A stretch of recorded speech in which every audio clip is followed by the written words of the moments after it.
Today, I'm announcing the United States is targeting the main artery of Russia's economy. We're banning all imports of Russian oil and gas and energy. That means Russian oil will no longer be acceptable at U.S. ports, and the American people will deal another powerful blow to Putin's war machine. This move is one that President Biden believes will have strong bipartisan support in Congress and in the country. The decision was made in consultation with allies and partners around the world, particularly in Europe. A murder suspect out of California was arrested in Pullman on Monday morning by the Whitman County Regional SWAT Team. 32-year-old Francisco Rio was wanted on $3 million bond on a California warrant for murder. Pullman police located him at an apartment complex on Clemgard Street on Pioneer Hill. Police Commander Jake Opgenorth gave an update, saying that he is not sure on when Rio will be extradited to California. According to AP News, the Washington State Legislature unanimously passed House Bill 16-39 that would create an alert for missing Indigenous women. The bill passed in the House in January and the Senate last week. The alert will work similar to a silver alert. When activated, the alert will broadcast information onto road signs and through radio messages. According to AP News, Indigenous women are 4 times more likely to go missing than white women in Washington State. The bill is headed to Governor Jay Inslee's desk, and he's expected to sign it. A WSU international gender policy expert is set to speak at a United Nations event. According to WSU Insider, political scientists have seen governments worldwide making progress to promote women's empowerment and advancements in gender equality. Amy Mazur, an international expert in gender equality policy, will present findings from her large-scale study of institutional mechanisms in dozens of countries. Mazur's goal is to better achieve their complex and challenging goal of gender equality.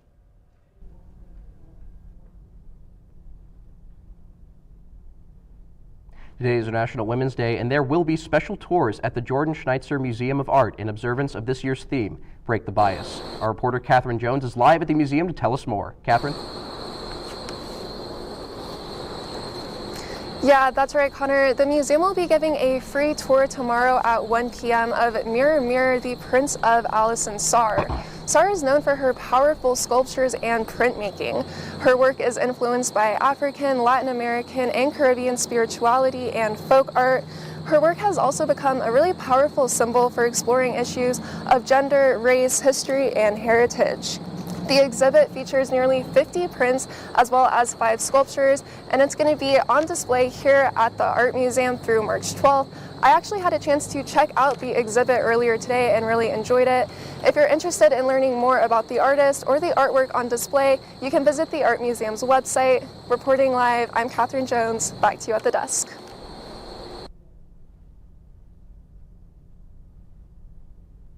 The HRM recital series in support of Ukraine continued this afternoon at Tierra Library. Faculty and students from the WSU School of Music performed a humanitarian concert that featured works from Ukrainian composers. Music from around the world was also featured to show the support of peace. According to the Pullman Police's activity log on its website, there were multiple reports of fireworks along Greek Row on Saturday night. The calls to the police department initially reported the sounds of gunshot noises, but according to Police Commander Jake Opgenorth, when police arrived to the scene, the noises turned out to be from fireworks. According to the Pullman City Code of the discharge of consumer fireworks may be discharged only between the hours of 9 a.m. and 11 p.m. on July 3rd, between the hours of 9 a.m. and midnight on July 4th, and between the hours of 6 p.m. on December 31st and 1 a.m. on January 1st. Every year, Pullman Regional Hospital Foundation's board puts efforts into fundraising to support the hospital's highest needs. This year, the foundation has a goal to raise $3 million, according to the hospital's press release. Carlene Beaumont, president of the board, said their investment goals include developing a pipeline for future family doctors and expanding access to surgical care. Which keystone species in Washington are WSU researchers keeping track of? And Jackie Smith will give us a look at our weather for the week, coming up.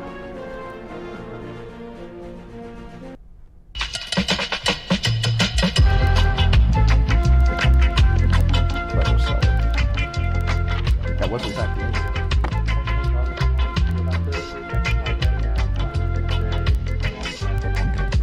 Okay, maybe awesome. 10 seconds of blabber.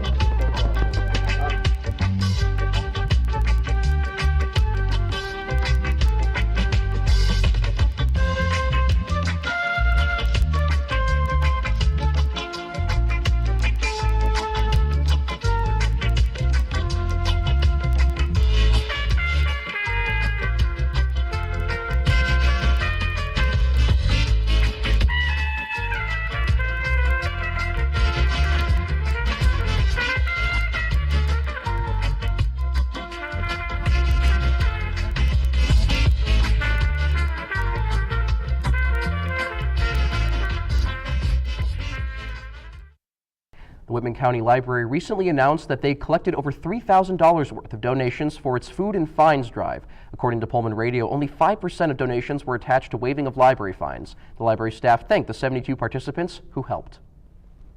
WSU researchers have released a new study about using camera traps to keep record of snowshoe hare populations. Snowshoe hares are known as a keystone species in the boreal forests of Washington. When the study was conducted in 2019, they trapped 770 snowshoe hares, but the camera traps captured nearly 14,000 photographs. Assistant professor in WSU's School of the Environment and co-author of the study, Dan Thornton, said live trapping is expensive plus being potentially harmful. Well, I wasn't happy with the light snow late this morning, especially with spring so close. Jackie, please tell me this was the last of it. Well, I'm going to tell you, Connor, that snow was definitely kind of random, but luckily we're getting out of it. Unfortunately, we're not going to escape those winds anytime soon. They're currently at about 12 miles an hour, but tonight they're going to get up to 20 miles an hour. And our high for today is 42, but again, that wind is making it feel like that low of 21. The sun set this morning way earlier than I was up at about 6:12 a.m., but hopefully I'll be awake at 5:44 p.m. and you got those clouds in the sky, so even though we have a bit of a higher temperature for how we've been feeling, it's still pretty cold. And going into tomorrow, we're going to be having a high of 34 but a low of 18, and again, those winds are going to be up to 21 miles an hour, so don't forget to have a jacket on you when you leave the house. And then we're going to have the sun rise at about 6:13, so just a minute later, and then the sun set about 5:46 p.m. Looking at our state map, we are experiencing a lot of rain on the west side. Olympia, Seattle, pretty similar temperatures, just about a degree off. Olympia 48, the low of 33. Seattle high of 47, low of 34. Yakima, again, pretty similar, 47, 31. And then Tri-Cities, pretty warm. I've always been jealous of Tri-Cities growing up. They've always been slightly warmer than where I've been, 51 and 30, but rain all across the map. And then bringing it over to the west side, my friends and family in Spokane, you're partly cloudy, high of 43 and a low of 19. And then in Pullman, again, 42, 21. So it's pretty decent. Wish it would get a little bit warmer. And then looking at our 5-day forecast, we are, pretty similar. Saturday is my favorite day. We're going to be at 55 degrees, a low of 35, but partly cloudy, lots of clouds. Wednesday, tomorrow, high of 34, low of 18. Thursday, high of 38, low of 26, partly cloudy. Friday, 47, 34, partly cloudy. Saturday, again, going to be pretty high. I don't know how it's going to feel with that cloud coverage, though. And then Sunday, it's going to be a high of 48, low of 38. So keep a jacket on you. I'm not seeing any snow in my forecast, but you never know here in Pullman. Back to you guys at the desk. Neighboring rival is playing the WSU soccer team tomorrow night. And the Seattle Seahawks just made a historic trade deal. Find out more details next on Murrow News 8.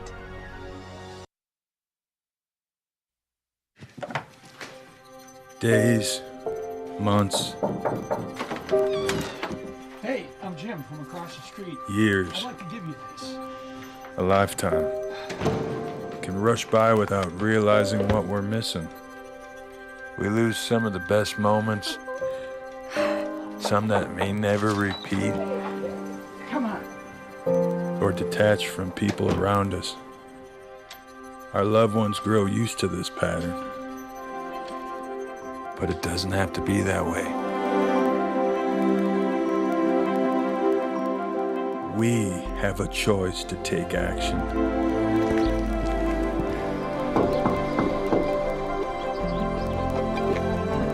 It's never too late to live a full life again. Hear how many of us Vietnam veterans have managed our mental health and reconnected with our families. Visit maketheconnection.net to find out more. Hello, I'm Riley Fitzgerald with today's sports. The Vandals are playing WSU on the lower soccer field tomorrow at 6:30 p.m. The Cougars currently have a 5-game win streak against the Vandals in soccer. The last time U of I won against WSU was 10 years ago, and in the last 20 years, Washington State has racked up 12 wins and only 1 loss to Idaho. And after 3 total rounds of play, the WSU women's golf team has 3 golfers sitting inside the top 25 player leaderboards. The Cougars ended the day in 8th place on the team leaderboard. They played their 3rd round at the Julie Inkster Meadow Club Collegiate this morning. WSU closed out the tournament by carding 13 over 301 in the 3rd round. Starting right at the end of our broadcast today is a virtual forum to meet the finalist candidates for the Pullman High School Athletics and Activities Director. Wendy Kruger, Colin Briggs, and Jacob Gian are the candidates for this position at PHS. You can catch the meeting on Zoom. The meeting is from 4:45 today until 5:30. And according to ESPN, one of the biggest trades in NFL history happened today. The Denver Broncos agreed to trade 3 of their players and 5 draft picks to the Seattle Seahawks in exchange for Russell Wilson and a 4th rounder. The quarterback with a 10-season run in Seattle has more wins than any quarterback ever in their first 10 seasons. And every Seahawks fan that I've talked to today has been a bit more than disappointed. Happy International Women's Day, Connor and GW. I'm passing it back over to you. Thanks, Riley. Earlier we saw that there's no rain in the forecast. Raining cats and dogs, or just cats? An annual shower is coming up.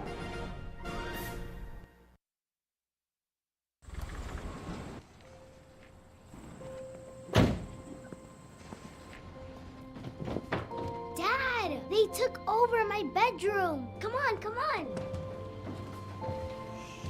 Okay, Dad. 1, 2, 3. Dad!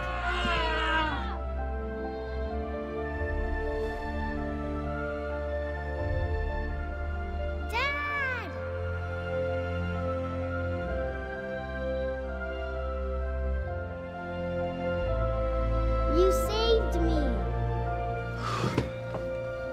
Dad? Are you okay? I'm fine, dear.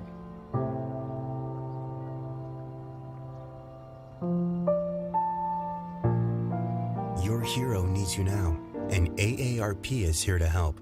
Find the care guides you need at aarp.org/caregiving. The Whitman County Humane Society is hosting their annual kitten shower fundraiser, according to Pullman Radio.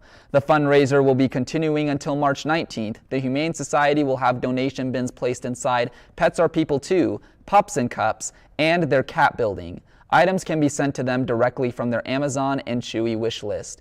Well, I gotta say, Pups and Cups, Pets Are People Too. I've heard of those what do you call those fundraisers organizations, but it's always amazing to see, those fundraisers continue to grow and get off the ground. What do you think, Connor? They're always the best. I always love seeing those all around town whenever I'm walking anywhere. Just donate a couple bucks, whatever change you got in your pocket. It's always just nice. It's always nice. A little bit always helps for anything, right? Yeah, absolutely. One act of kindness goes a long way. Absolutely. Right? I would say so too.